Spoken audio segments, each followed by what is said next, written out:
kickstart this conversation, let us first start by reviewing the Kenya-Estonia relations. How are they now compared to before? Well, it's very interesting that these relations have developed at the initiative of our people. Your business community, our business community, they have found each other. And because of my business community, when we discussed with them where should our first state visit in Africa go, they basically all said Kenya. And I can see that they had reason, because indeed, wherever you look into the Kenya Water Fund, or whether you look at your digitalization programs of your schools or your courts, there is a lot of hope that at grassroots level, our people can really have fun together, make some profits together.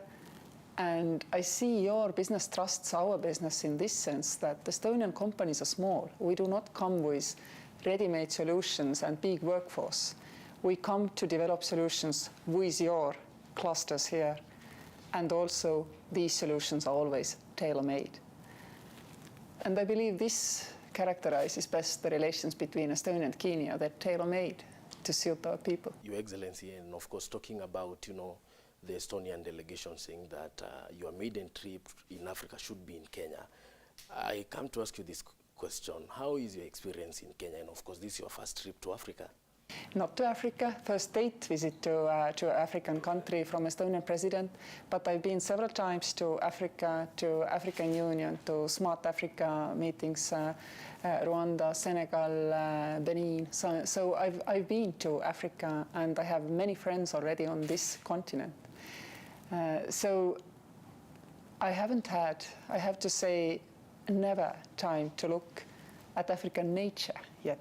Yes, there have been maybe a 2-hour safari trip in Senegal. I hope also to see some elephants here. And we've passed the national park, which I've been told has lions who sometimes come on the highway. So that's about my experience. Flying over the continent, you get a different feeling than is a traditional Nordic thinking of Africa. We think, when you say Africa, we think rather desert than savanna. But it's fantastic, it's beautiful. And I also believe that once we have overcome the pandemic, there will be lots and lots of more opportunities also to develop tourism between our countries. Are you afraid of snow, by the way? Very afraid. You are, yeah, but you shouldn't be. I mean, with proper clothing, it's a very nice experience. So welcome to Estonia, too. Your Excellency, let us dive into the issue of peace and security, women and children. And in your unconfined perspective, tell Kenyans, or let us talk about the 3 main things that, breed and trigger animosity and conflict, and how can those 3 factors can be able to be averted. It is very hard always to talk about difficult times and conflicts. And always when you are from a faraway region, you are totally disqualified to understand the meanings, the reasons. And what I can only say is that Estonia, as a member of United Nations Security Council, has promised to our electorate when we were elected, because we are an elected member, we have promised to listen to countries in the region, and we believe in the regional resolutions of all kinds of disputes and conflicts.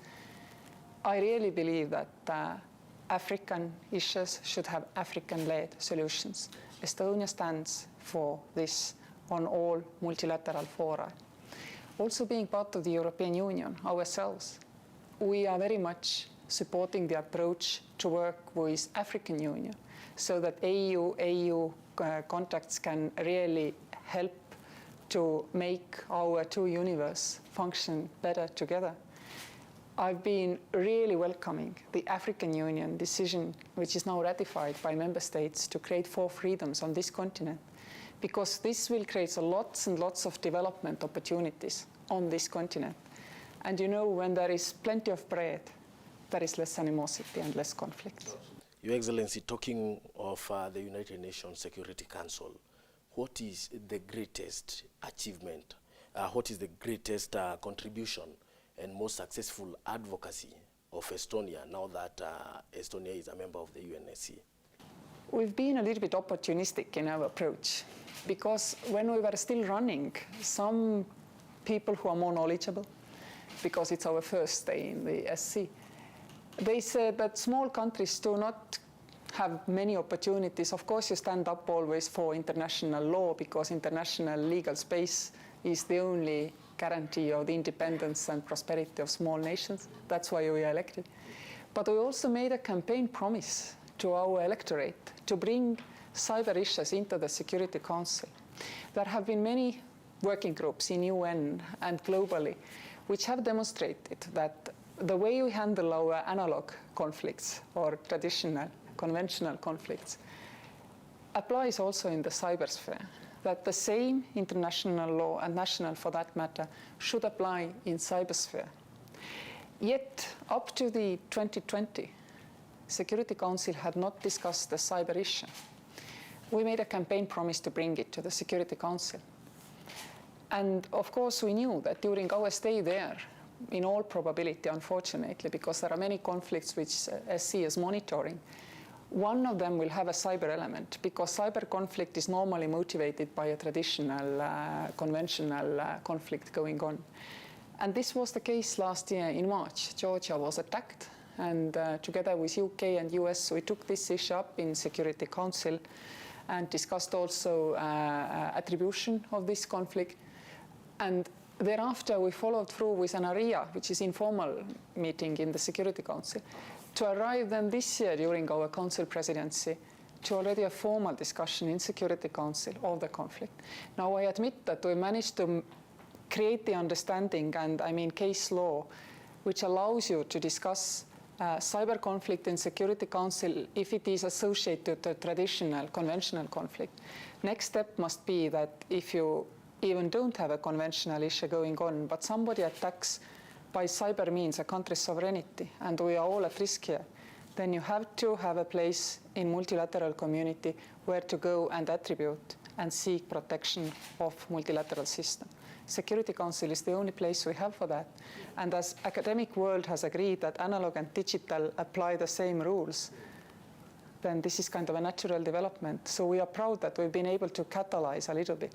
And I'm also proud that Kenya, in your presidency in October, will catalyze the discussion on environment's role in conflict. On the same breath, Estonia is a member of the United Nations Security Council. What do you think is the biggest stumbling block to the Council mandate of global peace and security, and how can that block be eliminated?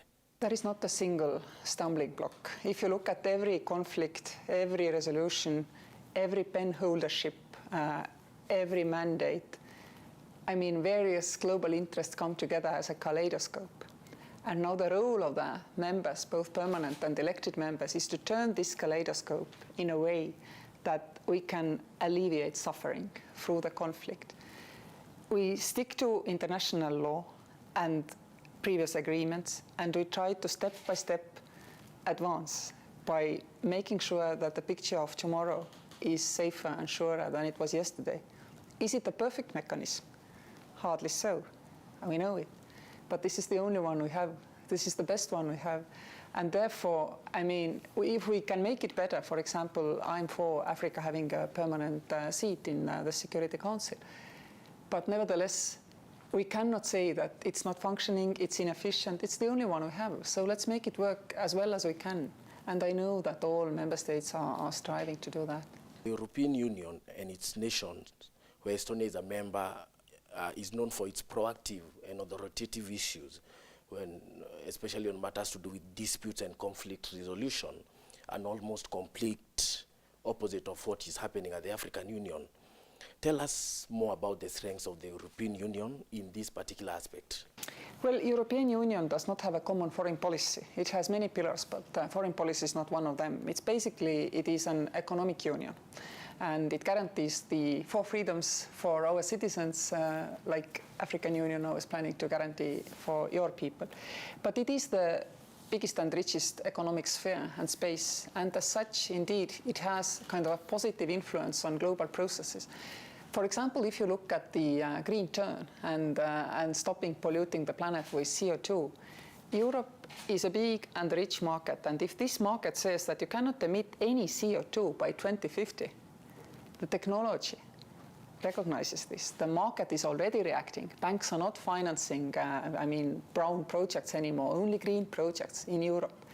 And this is the way European Union saves the world, despite not having a common foreign policy or global ambition, because it is big enough market to demand private sector and technologies to adapt to its needs, and it has declared its need to be clean 2050.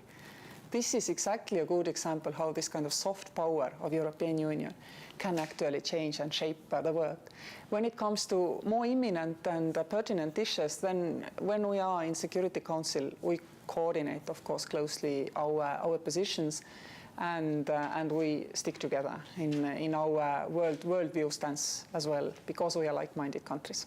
On the same issue about the EU, it has been very proactive on the issue to do with climate emergency,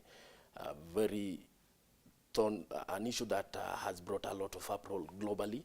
In your own opinion, how is the situation globally on matters to do with climate change? 60% of the world economy is covered by a climate pledge. So everybody who today is making an investment globally wherever and wants to trade with 60% of the world economy, including the richest, best-off markets, has to take this into account, that there will be no takers for unclean produce. 2050 in Europe, 2060, for example, in China, there are other climate pledges. And this actually will have effect in the next couple of decades. But of course, the problem is that our planet Earth has a high tolerance of us influencing it. It doesn't change seemingly much. But when it starts to shift, then, like in many cases in nature, the projects are not, these curves of change are never linear. They tend to be exponential. And the trouble now here is we don't know where we are on this curve in this climate change.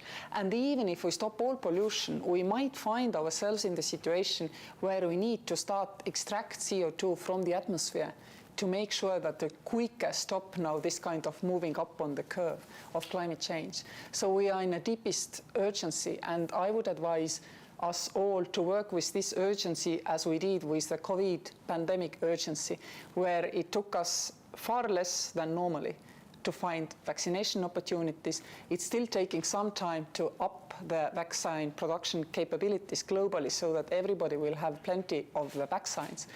But the solution has been found in 1 year because we piled in the resources which we would otherwise spent on vaccines maybe in a decade. We need the same kind of urgent approach to climate issue. Back to the issue of conflict and war situations. In terms of conflicts, women and children are the biggest casualty. What can be done to ensure that we are able to avert the current, future, and any other sporadic conflict that may come? My son, he's 12. He read, because it was in my car, was Secretary General Guterres's report on women and children in conflict, where in the sad registry, in alphabetical order, there are countries and conflicts listed and what has happened to how many children. My son read it, and I'm quite sure that, first of all, of course, he appreciates peace. But also, if our children know what is going on with other children globally, I'm sure they grow up more compassionate human beings. And if we have a generation of compassionate human beings, then how can these atrocities and crimes continue? But the problem, of course, is that conflicts kind of breed next conflicts. There are conflicts which last for decades. Boys only know one occupation, being a soldier. Children participating in conflict see violence. For them, this is kind of normal pattern, normal way of life. So we need to get out of this vicious circle, make sure that there are never, ever child soldiers, make sure that children do not see or participate in violence, and only then we can gradually exit from this vicious circle. It's difficult, but I've always been an idealist, and I believe we can make this happen if we all work on it. You are an ardent advocate of matters to do with women's rights. Let us engage more about your recent appointment as the first global UN advocate on matters to do with women, and congratulations. Thank you. I don't know whether congratulations are in order, because we are now exiting this pandemic and we are taking stock of the influence. Many mothers did not go to doctors before giving birth or thereafter. Many children have lost access to education, but some also to nutrition, because school meals were an important part of their nutrition. In many countries, women and children, their rights and opportunities have kind of been rolled back a decade or more. And this applies, by the way, also to the most developed nations, where also women have kind of been more confined to home, being more responsible for homeschooling and all this. But I mean, in developed world, if you are rolling back from ideal 20%, you're still left with 80. But if you already are in a difficult situation because of poverty or conflict, you go from +10 to -10%. So there is huge urgency. We are not on track to actually carry out our nutrition goals to eliminate hunger from the world by 2030. We are falling behind. And what I can do is precisely talk straightforward about these matters, that women don't get to the doctor to have safe childbirth. There are various reasons. In some places there are no doctors. You can help with, for example, web doctors and this kind of technological tools. In some places, for some reason, people don't think women should go to the doctor. Then we need to change mindsets, try to change the society as a whole. So there is not a single cause for any of the problems. There is a high number of them which vary. We need to have really good data analysis. What is particularly behind one number? Because the numbers may look equal in two different countries, but the reasons could be totally different. And we really need to make sure that we have the right breakdown, because with the limited resources, we must pinpoint our effort really smartly. And this is something which I believe in 21st century we should pay attention to: data, knowing where to do what. And I have a call for all communities globally. 20% of the babies, maybe even more, because we don't know exactly, go unregistered when they are born. Nobody knows they are born to whom and where. It is very easy to have tools online, mobile phones. Even in the poorest of countries now we see people having mobile phones. You have M-Pesa, for example, in this country, which allows you to access to the financing systems and payments. Similar access needs to be given to every mother globally to register the birth of a baby in the national registry. And we have it in Estonia, but I mean, we've had it for a long time and we don't serve as a good role model. Kenya has the foundation of the digital development, and even if you don't have such a problem of unregistered children, but if you can make it online, then it will be an inspiring example for many governments around, and it will really make our world better. So you see, Kenya and Estonia, we can together contribute to the opportunities for women and children in the world. Talking of issues to do with digitalization and of course technological changes, it is during your tenure that Estonia became a global pacesetter on matters to do with information, communication and technology, and as well as digitalization. What has been the secret? It's much longer that Estonia already has been setting the trends in one area of digitalization, because, by the way, we are not world leaders in, let's say, private sector digitalization or robotization of industry. We are leaders in only one area, and this is the e-governance. And this means citizens and their government relations. They're all online in Estonia, 99%. You cannot get married online, but it's by choice. You have to show up for your own marriage. Otherwise, everything runs online. And we've catalyzed this kind of thinking in the whole Europe. So Europe now has agreed that every European citizen has a right to digital ID, which has to cooperate through our common system with other digital IDs. And we are now also hoping to catalyze the similar developments elsewhere. And in Kenya, we have found really one of the very good partners. There are others in Africa, like Smart Africa community as a whole, for example.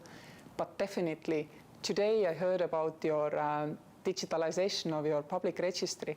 And you know, I didn't know how they started this. It started this way, that in 2018, they visited Estonia, saw what we have been doing, got in contact with UNDP, which is our development partner for disseminating this digital governance ideas.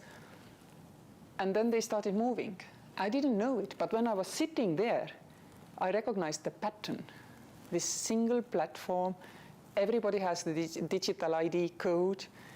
You have an identification method. Right now it is biometric. It could be also, I mean, something like you do for M-Pesa, kind of a distant access. And I recognized that, I mean, you are using similar model as we are, and then later it appeared it is indeed, I mean, something which you found out in our country. This is how we operate. But we need, I mean, countries like Kenya and others to carry through these processes because, you know, we are a nation of 1 million. First of all, we have no time to help everybody globally. We need other nations to, I mean, tell others how to do these things. And second, very often it's told that it's easier when you have 1 million people than when you have 50 million people. You are going to prove that it can be done if you have 50 million people. Let's engage about the economic aspect of digitalization in Estonia. The issue to do with job creation, industrialization. So Estonian businesses create jobs elsewhere much more than back home. And if you look, for example, our unicorn Bolt, which is also active in Kenyan market, they employ 300,000 people globally. They could not dream of employing half of Estonian workforce. So Estonian companies get out of the country and hire people worldwide. So they're really good development partners because they create jobs outside. Also, they are good partners because they're tiny. They always look for local partnerships. And as we started our interview, I mean, this is exactly the effect which it has on Estonian own economy. Because if you look, I mean, they employ in Estonia only 1% of our workforce, the startup sector. But they pay 6% of the salary, which means that, I mean, the salaries in the sector are extremely high. This is because they are leveraging their business on global markets. And if you take this kind of outward look, I think it really resonates here in Kenya because you are part of Smart Africa community. So of course, your startups don't think of Kenyan market, they think of Smart Africa and African Union global market, like ours do always think global. Excellency, on October 2016, you became the historic first woman president of Estonia. What is your advice to young girls and women who would want to dive into the issue of leadership and governance, and especially in Africa? First and foremost, nobody should have an ambition to be a president of a country. I mean, your ambition should be to do what makes you happy and hopefully also serves first your community and then your people. And then things might happen. On the other hand, please keep in mind that there is nowhere in any legal text globally anything about that women cannot be leaders. They are, they can, and by the way, they don't have specific feminine characteristics when they are leaders, because, you know, I mean, intersex, there are bigger similarities sometimes than intra one group, I mean, women or men. But what women leaders do change in the mindset of their people is that children in Estonia, in kindergarten, when they draw president, they do it, by the way, very often, they draw a woman in a dress. So they will never ask this question, can a girl be a president? They know. And I believe this is our contribution to the change in the world, the women leaders. It doesn't stem from how we do our work, but from a character which is given to us at birth. So we also cannot, I mean, accept any kind of praise and glory on that. We just are women. And this is important, that we are women. But, I mean, we are because we were born women. Finally, and as we conclude, what is the future of Kenya-Estonia relationship? What can we expect? The relationship will be as our people want it. And today we launched, for example, OPIC, which is a digitalized curriculum of Kenyan school. Of course, Estonian company cannot do it without Kenyan partners. They do it together. I see long perspective. I hope also that Kenyan Water Fund will work forward into accepting an Estonian company's proposal to build a pilot project initially of a stack of water purification systems here in Nairobi to make Nairobi River cleaner, to demonstrate that with current modern digital technologies you can really stack small systems to achieve big results. There are others who are hoping to do the same in your electricity grids to stack small production and consumption so that they will always fit to make the network more stable. There are those who also work in, for example, in sustainable design and development. And for example, my dress is made by a lady who is also here in Kenya, and it's made of leftovers of other dresses. So you see, I mean, we have various common interests to work together. And particularly in sustainable development, I'm honored to be in a country where plastic bags are forbidden. And I would really like to see that also in my own country they were not used anymore. And this is the positive example I bring from Kenya to Estonia. And you see, I mean, this way we are together making the tissue where we can, I mean, contribute to each other's development. And if our people want it, the future's bright, but they have to want it. Leaders can follow the people. Yes, we can a little bit nudge, but finally it comes down to bilateral relations and also, of course, to the economic climate and the environment. If there is level playing field, all businesses, service economy, gig economy, everybody is treated equally. There are no, I mean, kind of distortions in the market treatment, then this cooperation will flourish. Your Excellency, Kenya is at the forefront of embracing technology. And of course, this is the home of M-Pesa, the mobile transfer platform. And there are so many young people out there who, would want to major into the issue of digitalization and technology. Does Estonia offer educational opportunities? Yes, and by the way, also kind of opportunities to develop and build your ideas. Today there was a Garage 48 kind of summit organized by Estonian startup company who is concentrated in finding and making the ideas really feasible to be executed and provided. Estonia also runs an accelerator Estonia where all these ideas can compete for Estonian government money, for example, and additional guarantees that if we need to adjust our legal space, for example, to fit artificial intelligence, we will do it for you because our government money is in, so our own skin is in game. We also offer startup visas to those who work in our startup sector. They can find jobs easily and an easier way to work in Estonia. We also offer e-residency opportunity for those people who want to work with Estonian companies but don't want to work in Estonia because you can have your own pocket created according to our e-residency law in Estonia, and it's an European company and you can have it here and you never have to go to Estonia because we don't demand, I mean, people to present papers anywhere. So you can apply for e-residency, we'll check your background though, and you can, for example, create a company. Warning, it's not tax heaven. Our tax board is extremely transparent and it's a very chatty tax board. It tells yours everything they need to know. But otherwise, if you just want to use the economic environment and paperless environment and have a European company in your pocket, you're welcome. Last one, Your Excellency, paint a picture of Estonia's 51 years under the Soviet Union and Estonia's 18 years under the European Union.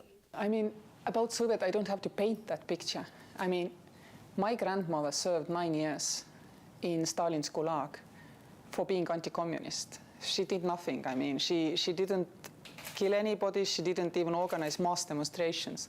But she was anti-communist and she was sent for 9 years in Gulag. Because of that, my mother couldn't study physics in university because she was considered an enemy of the Soviet Union and she could only study natural science or medicine. Physics was a war science, so no physics for her. When I was 14, I didn't want to join Young Communist League. I was warned I will never be able to go to university if I do not join. I didn't join, I went to university, so it worked out. But I mean, then Soviet Union was already collapsing. This is the picture.